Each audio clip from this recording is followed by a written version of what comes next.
Bonjour et merci de nous retrouver pour Correspondance, l'émission qui vous emmène faire le tour du monde de l'actualité. Grâce aux reporters de France 24 déployés sur tous les continents, on vous propose cette semaine des reportages au Japon, au Mexique, au Cameroun. Mais tout d'abord, la France, où il faut désormais montrer patte blanche quand on arrive d'un des 16 pays classés rouges. À moins de présenter un test négatif au Covid-19 de moins de 72 heures, eh bien, il faut passer un test PCR une fois arrivé sur le sol français dans les aéroports. Mais est-ce suffisant pour protéger les frontières, empêcher la propagation du virus, et ce, alors que d'autres pays ont des mesures bien plus drastiques? À l'aéroport Roissy-Charles de Gaulle, Juliette Montilly fait le point sur la situation et les règles. Hall des arrivées à l'aéroport Roissy-Charles de Gaulle. Félix et sa petite sœur atterrissent tout juste d'un vol depuis l'Inde. On y va? Pas très loin. Pas très loin, promis. J'essaye de faire vite, ok? Il faut pas que tu bouges. À peine toi. le pied posé sur le territoire français, Hop, 1, 2, 3, j'ai fini. Bravo! le garçon est soumis à un dépistage Covid-19. Et toute la famille y passe. C'est un peu plus que du chatouillement. C'est même relativement désagréable, mais bon, c'est court et puis voilà, ça va quoi, ça vaut le coup. Parce que quand même, c'est des vols de rapatriement, donc c'est pas non plus des vols normaux. Bon. Donc c'est un peu normal qu'on dise aux gens, bah faut le passer. Comme Félix et sa famille, chaque jour, 1 millier de personnes procèdent volontairement à un test dans ce centre provisoire. Pour certains, le dispositif pourrait être amélioré. Mais c'était qu'à partir de 9h du matin. À 9h du matin, vous arrivez à 5h30 du matin. Donc il y a énormément de gens qui se sont plaints, ils sont partis, ils n'ont pas fait le test. Gérés par les hôpitaux de Paris, 3 centres de dépistage sont accessibles gratuitement aux voyageurs de l'aéroport. Donc en termes d'organisation, on a une première partie, l'enregistrement des passagers, où on a besoin impérativement de tout ce qui est date de naissance, mail et téléphone portable, pour qu'ensuite ils reçoivent les résultats par mail.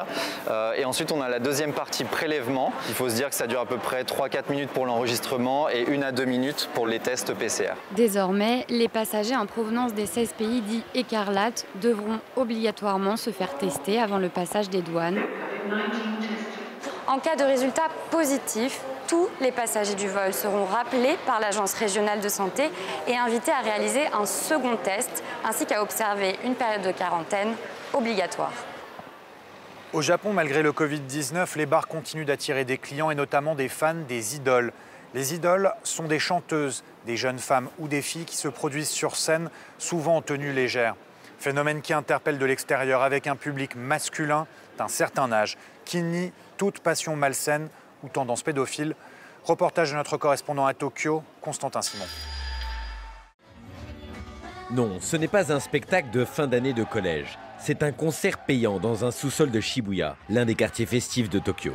La quasi-totalité du public est masculin. Tous voulaient voir leur idole, terme qui au Japon désigne des starlets de la musique pop, idolâtrées par leurs fans.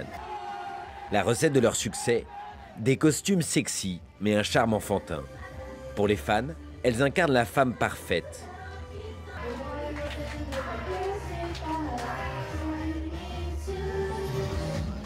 On compte plus de 10 000 idoles au Japon. Comme Rena, qui fait ce métier depuis 1 an.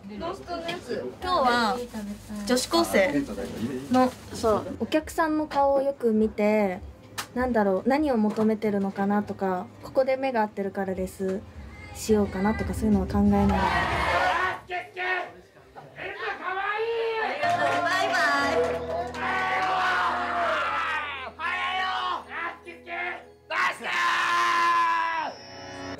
ちょっとまだやっぱ久々だったんで、そうまだ時期もあったので、やっぱりそうちょっと抑え気味にはしてますね。そうそうそう。今のこんなもんじゃない。そうこんなもんじゃない。もっとすごいです。やっぱ近くに感じるから余計に盛り上げますよね。Un phénomène qui suscite des critiques, car les idoles sont de plus en plus jeunes. Dans ce groupe, elles ont de 11 à 13 ans. Et la plupart des fans ont l'âge de leur père. À la fin du concert, le moment le plus attendu par les fans, la rencontre. Pour 25 €, une photo dédicacée et 1 minute de discussion, chronométrée. Des clichés pour leur collection personnelle, qui peuvent être partagés sur Internet. Beaucoup de fans dépensent des fortunes pour ces rencontres. Comme cet homme qui y consacre plus de 500 € par mois. 難しいですけども、女子を貫く女子力というのが非常に高い、そういったところがすごい魅力っていうか。生物学的に一番美しいのは12歳頃ってよく言いません？ここから大人になるかならないかのちょうど狭間ぐらいが一番光って見えるような気はします。Des propos à la limite de la pédophilie. Mais ces hommes affirment qu'ils n'éprouvent aucune attirance sexuelle, juste une admiration idéalisée pour ces fillettes. Selon les parents de ces jeunes filles, il n'y a pas de débordement. Les cas d'agression sexuelle ou physique de fans sur des idoles sont très rares. Les rencontres sont contrôlées par des agents qui prélèvent une part des bénéfices. Pour comprendre comment cette attirance pour les fillettes a pu se généraliser en fantasme collectif, direction Akihabara, au cœur de Tokyo. Ici, les héroïnes de dessins animés et de jeux vidéo sont partout, hyper sexualisées et en même temps enfantines. Partout aussi des rabatteuses en soubrette qui attirent les clients vers les bars et les magasins. Une culture expression d'un mal-être sociétal dans un pays où les célibataires sont de plus en plus nombreux. Dans le monde du sport, les affaires d'harcèlement sexuel et de viol font régulièrement la une des journaux. Cette fois, c'est au Cameroun qu'une fédération se trouve sous le feu des critiques. Des jeunes femmes qui pratiquent le karaté au plus haut niveau accusent leur entraîneur de violences psychologiques et physiques. Les autorités sur place ont ordonné une enquête interne. Regardez ce reportage de nos correspondants. Il se lève, il essaye de venir verrouiller la porte. C'est là qu'il essaye de me prendre dans ses bras, me saisir. J'étais un peu affolée, embarrassée par tout cela. Encore traumatisée, elle a choisi de témoigner sous anonymat, de parler de ces scènes de harcèlement sexuel qu'elle raconte avoir subies de la part de son entraîneur. À l'époque mineure, la jeune femme faisait partie de l'équipe féminine de la Fédération de karaté du Cameroun. Comme d'autres jeunes filles, elle dit avoir résisté aux avances du coach de l'équipe dans un hôtel lors d'un stage de la sélection nationale. Vu que j'ai refusé de céder, il m'a mise de côté. C'est après que je reçois un message me disant que je t'avais prévenu. Moi, j'aimerais juste que justice soit faite. La justice, voilà ce que réclament aujourd'hui 5 jeunes femmes karatékas qui souhaitent toutes rester anonymes, victimes présumées depuis 2012 de harcèlement et d'abus sexuels au sein de leur fédération. Un scandale révélé par ce professeur de droit, lui-même karatéka. C'est lui qui a rendu public le témoignage inédit de ces athlètes recueillis lors d'une commission d'enquête interne. Dans un rapport transmis à la justice, il pointe du doigt de hauts responsables de la Fédération camerounaise de karaté. Ces dénonciations sont la résultante d'un ras-le-bol. Les violences sexuelles, c'est un phénomène qui perdure dans le karaté au Cameroun. Mais au fil des ans, le phénomène a pris de l'ampleur et a fini par s'imposer comme une pratique normale. Principale cible de ces accusations, Maître Emmanuel Wakam à la tête de la fédération depuis 10 ans. Il est nommément accusé par 2 athlètes de tentative de viol et de harcèlement sexuel. Des faits qu'il conteste dans cette vidéo postée sur les réseaux sociaux le 14 juillet dernier. Je ne ferai jamais des actes odieux, des actes qui amènent l'homme à une dégradation. Le président de la fédération a lui aussi porté plainte pour diffamation mais ne souhaite plus s'exprimer en public. Il n'a pas donné suite à nos demandes d'interview. Le ministère camerounais des Sports, lui, a ouvert une enquête interne, en plus de l'enquête judiciaire. Plus qu'un sport, la lucha libre est une tradition culturelle au Mexique. Du catch avec des masques hauts en couleur. Alors bien sûr, la crise du coronavirus a eu un impact dévastateur d'un point de vue économique et a aussi coûté la vie à plusieurs grands noms de la lucha libre. Reportage à Mexico de Mario Carbonell.